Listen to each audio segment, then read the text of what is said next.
சற்றுமுன் வெளியான தகவல். கலைஞர் மகளிர் உரிமைத் தொகையில் ஒரு முக்கியமான தகவல் வந்துள்ளது. அதாவது, புதிய விண்ணப்பத்தின் நிலை என்ன என்பது இங்கே பார்ப்போம். மறக்காம நீங்க லைக் பண்ணிக்கோங்க, சப்ஸ்கிரைப் பண்ணிக்கோங்க. உங்க நண்பர்களுக்கு தெரியப்படுத்தவும் ஷேர் பண்ணுங்க.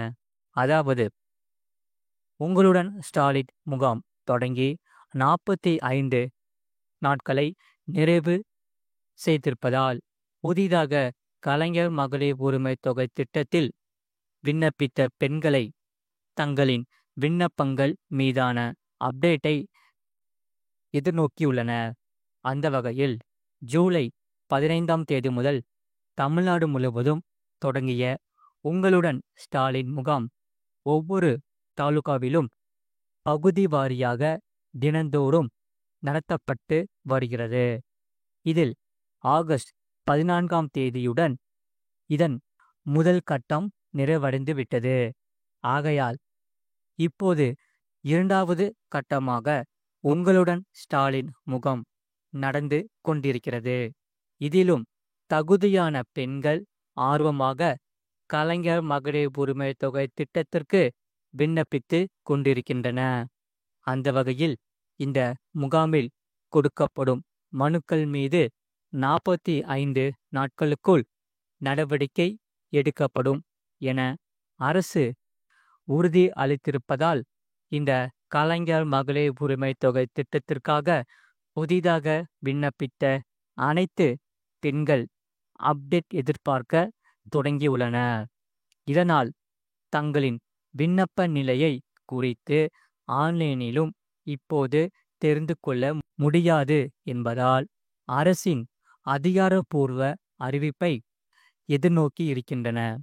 இதுவரை 17 லட்சம் பேர் இந்த கலைஞர் மகளிர் உரிமை தொகை கோரி விண்ணப்பித்திருக்கின்றன. அந்த வகையில் இந்த சூழலில் துணை முதலமைச்சர் உதயநிதி ஸ்டாலின் உங்களுடன் ஸ்டாலின் முகாம் குறித்து சென்னை தலைமை செயலகத்தில் அதிகாரிகளுடன் ஆலோசனை நடத்தினார். அதில் இந்த மனுக்கள் மீதான பரிசீலனை தொடங்குவது குறித்தும், இந்த கலைஞர் மகளிர் உரிமை தொகை திட்டத்தில் அடுத்த கட்ட நடவடிக்கை எடுப்பது குறித்தும் அதிகாரிகள் ஆலோசித்திருக்கின்றன. இப்போதைய சூழலில் முதல் கட்டமாக பெறப்பட்ட மனுக்களை பரிசீலிக்க அதிக வாய்ப்பு இருக்கிறது என்று சொல்லப்படுகிறது. ஆகையால் முதலமைச்சர் வெளிநாட்டு சுற்று பயணத்தை முடித்து கொண்டு சென்னை திரும்பிய பிறகு இந்த திட்டம் தொடர்பான அறிவிப்புகள் வெளியாகலாம். ஏனென்றால் செப்டம்பர் 15, 2025 அன்றுதான் இந்த திட்டம் தொடங்கப்பட்டது. ஆகையால் அதனை வைத்து பார்க்கும்போது வரும் செப்டம்பர் 15ஆம் தேதிக்குள் இந்த கலைஞர் மகளிர் உரிமை தொகை திட்டம் தொடர்பான அப்டேட்டுகள் தமிழ்நாடு அரசிடமிருந்து வெளியாக வாய்ப்புகள் இருக்கிறது என்று சொல்லப்படுகிறது. ஆகையால் மக்கள் அனைவரும் வருகிற செப்டம்பர் 15ஆம் தேதி வரை நீங்கள் அனைவரும் காத்திருங்கள். அந்த வரக்கூடிய அப்டேட்டை நீங்கள் தெரிந்து கொள்ளுங்கள். மறக்காம நீங்க வீடியோவை லைக் பண்ணிக்கோங்க, சேனலை சப்ஸ்கிரைப் பண்ணி வச்சுக்கோங்க. அப்போதான் நாங்கள் டெய்லியும் இந்த மாதிரி அப்டேட்ஸ் நாங்கள் உங்களுக்காக கொடுத்துக்கிட்டே இருப்போம். அதனால் வீடியோவுக்கு லைக் பண்ணிக்கோங்க, சேனலை சப்ஸ்கிரைப் பண்ணி வச்சுக்கோங்க. உங்கள் ஃப்ரெண்ட்ஸ் அண்ட் ஃபேமிலிக்கு தெரியப்படுத்தவும் ஷேர் பண்ணிக்கோங்க. அடுத்த செய்தி என்னவென்றால், 175 பொருட்களின் விலை அடியோடு குறையும். ஜிஎஸ்டி வரியில் அசத்தல் மாற்றம் வந்துள்ளது. அதாவது, டெல்லியில் நடைபெற்ற உயர்மட்ட ஆலோசனைகளுக்கு பிறகு மத்திய அரசு கிட்டத்தட்ட 175 பொருட்களின் மீதான சரக்கு மற்றும் சேவை வரியை குறைக்க திட்டமிட்டுள்ளது. அந்த வகையில் வரவிருக்கும் சீர்திருத்தங்களின் ஒரு பகுதியாக ஜிஎஸ்டியை குறைந்தது 10% புள்ளிகள் குறைக்கப்படலாம் என மத்திய அரசு வட்டாரங்கள் தெரிவித்துள்ளன. தற்போது 18% உள்ள தனிநபர் பராமரிப்பு பொருட்களான டால்கம், பவுடர், பற்பசை மற்றும் ஷாம்பூ மீதான ஜிஎஸ்டி 5% குறைக்கப்படும். இது இந்துஸ்தான் யூனிலிவர் லிமிடெட் மற்றும் இவர்கள் பெரிய ஊக்கமாக அமையும் என்று சொல்லப்படுகிறது. அதாவது ஏசி மற்றும் டிவி போன்ற நுகர்வோர் மின்னணு பொருட்களுக்கான ஜிஎஸ்டி 28 18% குறைக்கப்படும்.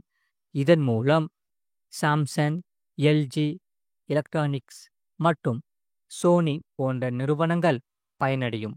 சிறிய கார்களுக்கான ஜிஎஸ்டி 28% 18% குறைய வாய்ப்புள்ளது.